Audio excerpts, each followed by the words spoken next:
आज हम दीक्षा भूमि नागपुर के अंदर। अभी आप देख रहे हैं कि यहाँ जो क्राउड आया है कोई आम लोगों का क्राउड नहीं है, ये हैं रेलवे कर्मचारी।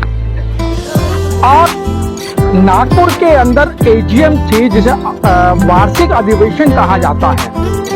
आज के अधिवेशन के अंदर रेल के मुखिया, जिन्हें रेल मंत्री कहा जाता है, वो और all India SC/ST railway organisation के अध्यक्ष व महासचिव बड़े पैमाने पे उन्होंने पब्लिक को संबोधित किया, रेल कर्मचारियों को संबोधित किया। उसी कड़ी के अंदर हमारे बीच में जोनल अध्यक्ष किशन स्वरूप जी।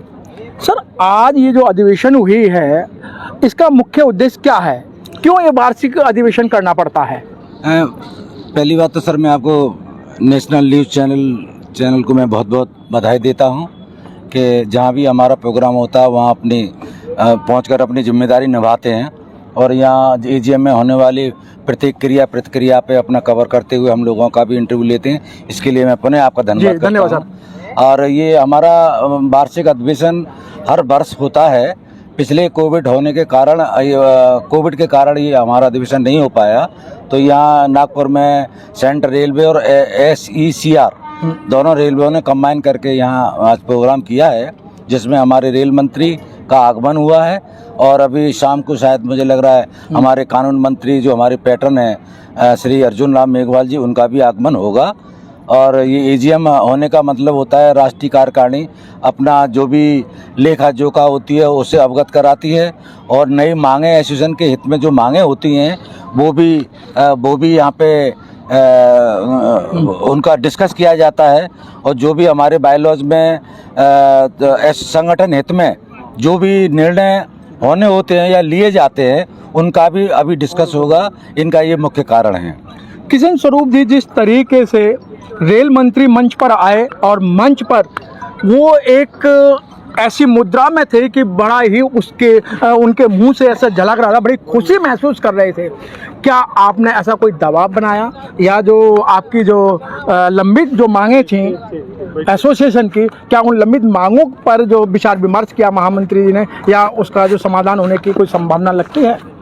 नहीं सर, ये तो हमारे एक तो संगठन की राष्ट्रीय कार्यकारिणी आदरणीय राष्ट्रीय अध्यक्ष बैरवा जी और राष्ट्रीय महामंत्री श्री अशोक कुमार जी का लायन रेल मंत्री जी के साथ बहुत अच्छा है। और एसोसिएशन हित में जो भी उन्होंने कर्मचारियों के लिए जो मांग उठाई है उन पर उन्होंने विचार विमर्श किया है।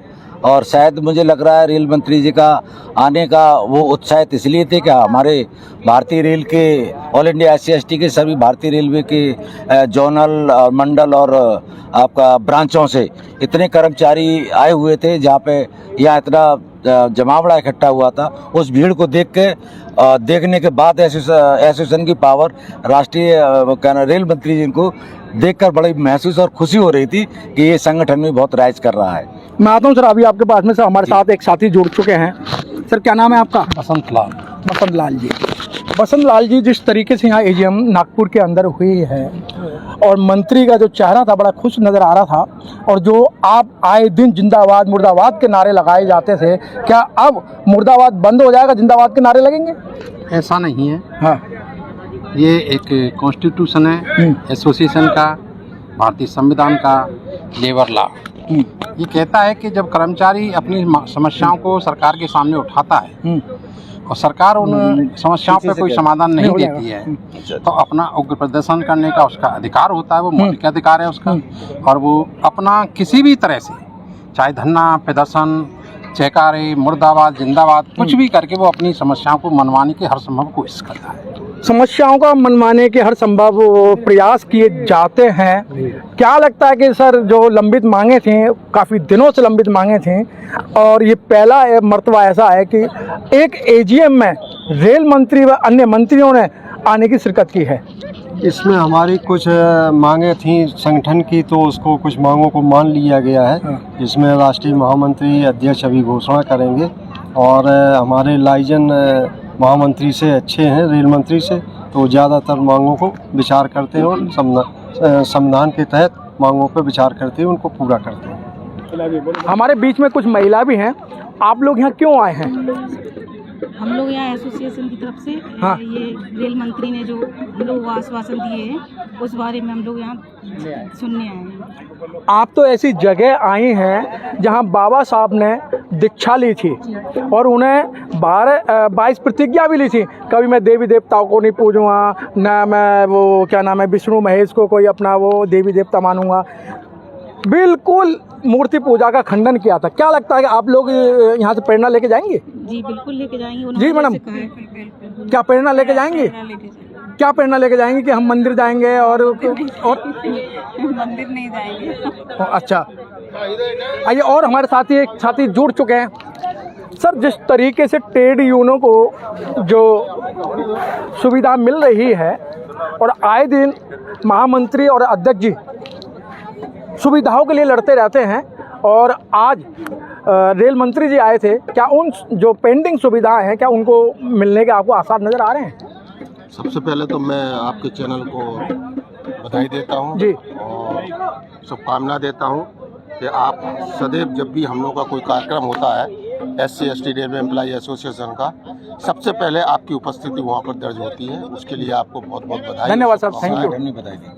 अब रही बात आपकी संगठन की, तो जो हमारे राष्ट्रीय महासचिव और राष्ट्रीय अध्यक्ष जी हैं, उनके इतने अथक प्रयास है और इतने अथक मेहनत करते हैं कि जिनकी ऊंचाइयों को बुलंदियों को छूना शायद मेरे लिए नासंभव है। उनकी मेहनत और उनके कार्य, इसी की बदौलत आज हम लोग जो है सर उठाकर किसी भी अधिकारी से अपनी बात मनवाने का काम करते हैं, चाहे वो DRM हो, चाहे वो महाप्रबंधक जी हो, चाहे रेल मंत्री जी हो, चाहे जो भी हो। हम लोगों का काम ही यही है कि मतलब हम लोगों को कर्मचारियों की समस्या उठाकर, अगर हम लोगों से सॉल्व नहीं हो पाती है, तब हम लोग CC के पास अपने राष्ट्रीय महाअध्यक्ष जी और राष्ट्रीय महामंत्री जी के समक्ष उन समस्याओं को प्रस्तुत करते हैं, जिसकी वजह से वो रेलवे बोर्ड से उन समस्याओं का हल निकाला जाता है और हमारे कर्मचारी सदैव हमारी CC के साथ खड़े हुए हैं। बहुत अच्छी बात। सर, समाज को तो आए दिन मेहनत करनी पड़ती है। क्या अशोक कुमार जी या BL वर्मा जी की जो मेहनत थी, जो खून पसीना बहा था, क्या वो कामयाब होता नज़र आ रहा है? हाँ सर, बिल्कुल, इसमें कोई दो राय नहीं है। और राष्ट्रीय महामंत्री शायद मैं नौकरी में 82 में पोस्टिंग हुआ था मेरा 1982 में, तभी मेरी राष्ट्रीय महामंत्री जी से मुलाकात हुई थी और उनसे मैं बहुत मिलके बड़ा प्रसन्न हुआ था। और उन्होंने कहा था, बेटे अगर कोई आपको समस्या हो, मैं प्रधान बड़ौदा हाउस में बैठता हूँ, आपका स्वागत है बेटा, कोई समस्या हो लेके आ जाइएगा। तब हमारी उत्तर रेलवे NRE हुआ करती थी। तो तब से मैं देख रहा हूँ कि राष्ट्रीय महामंत्री जी का कभी कोई अगर रेलवे के हित में, कर्मचारियों के हित में अगर कोई समस्या हो, तो मैंने उनको रातों रात जमीन पे DRM ऑफ के सामने रात में मैंने धरना प्रदर्शन करते हुए देखा है जी। और उनकी सक्रियता से लेके हम भी उत्साहित हुए हैं। तभी से हम लोग एसोसिएशन के साथ जुड़े हुए हैं और जो भी संभव हो सकता है कर्मचारियों के हित में और एसोसिएशन के लिए, उसके लिए आदरणीय राष्ट्रीय महामंत्री जी, राष्ट्रीय अध्यक्ष जी हमेशा ही सफल होते हैं और उनको जो भी कर्मचारियों की समस्याओं के लिए जो भी दिक्कत हो, जिस तक जाना पड़े वो अपना कंप्लीट करके छोड़ते हैं। यही हमारे राष्ट्रीय अध्यक्ष, राष्ट्रीय महामंत्री की संघर्ष की कहानी है। इसलिए वो उनको हम लोग सभी उनसे प्रेरित हैं, उनके साथ हम कंधे से कंधा मिला के खड़े रहते हैं। सर, ये दीक्षा भूमि ही क्यों चुनी सर? ये तो बहुत दूर पड़ता है और दीक्षा भूमि चुनने का कारण क्या रहा? अब दीक्षा भूमि को शायद मैं ही, अब दूसरों क्यों, मैं ही पहली बार नागपुर में आया हूँ। Very good. तो मुझे भी बड़ा सौभाग्य मिला है कि बाबा साहब ने जहाँ इतना संघर्ष किया है, तो वो कहना चाहिए वो ज़मीन को, सरजमीन को हम भी चूमना चाहते हैं जहाँ बाबा साहब ने इतने संघर्ष किए हैं। और हर कर्मचारी के लिए ये गौरव की बात है। रहा यहाँ प्रोग्राम करने की बात, तो ये हमारे सेंट्रल रेलवे की जो कार्यकारिणी है, आदरणीय खोया साहब हैं, यहाँ एक सेंट्रल रेलवे है और एक SCCR है, उन दोनों जोनल कार्यकारिणी के सहयोग से ये प्रोग्राम संपन्न हुआ है। सर, किशन स्वरूप जी, आपने बाबा साहब का नाम लिया और मुझे लगता है मुझे छेड़ दिया होगा। बाबा साहब डॉक्टर भीमराव अंबेडकर को जानते सब हैं, किताबें उनकी पढ़ते हैं, लेकिन उनकी मान नहीं रहे हैं। हाँ सर, ये बिल्कुल आप सही कह रहे हैं, लेकिन आजकल की जो पीढ़ी है वो बहुत आगे जागरूक है और इतनी जागरूक है वो बाबा साहब, और जागरूक होने के कारण ही तो उनका मिशन इतना आगे जा रहा है। सर जी, वो बात चली गई जब बाबा साहब ने एक बार कहा था कि भली आप मतलब जो कुछ ना कर सको, लेकिन जहाँ तक मैं इस कारवां को लेके आया हूँ उसको आगे न बढ़ा सको तो पीछे भी मत लेके जाना। सर बाबा साहब ने 1956 में ये भी कहा था, मुझे पढ़े लिखे लोगों ने धोखा दिया है। जी हाँ, ये भी बात सही है। अब ये राजनीतिक इश्यू से इसमें मैं कुछ नहीं कहना चाहूँगा, क्योंकि हमारे समाज से बाबा साहब ने जो व्यवस्था करी है संविधान के माध्यम से, जो पार्लियामेंट में जो पहुँचते हैं वो बाबा साहब के माध्यम से पहुँचे हैं, आरक्षण के माध्यम से पहुँचे, लेकिन उनकी विचारधारा को इग्नोर करते हुए जिस पार्टी में जाते इस विचारधारा को अपना लेते, यही कारण है। सर बहुत अच्छी बात कृष्ण स्वरूप जी ने बहुत अच्छी बात कही कि जब आप किसी के दूसरे मकान में जाएंगे या दूसरे को किराए पे लेंगे तो आपको किराएदार की तरह देखा जाएगा, और न ही कि आपको एक मकान मालिक की तरह देखा जाएगा। जिस तरीके से कृष्ण स्वरूप जी ने कहा है कि जिस पार्टी में जाओगे उसका आपको मजदूर बन के काम करना पड़ेगा, आप अपनी बातों को नहीं कह सकते हैं और ना ही अपनी आवाज़ को उठा सकते हैं। कैमरामैन जयराम के साथ मनोज पिप्पार, नागपुर से।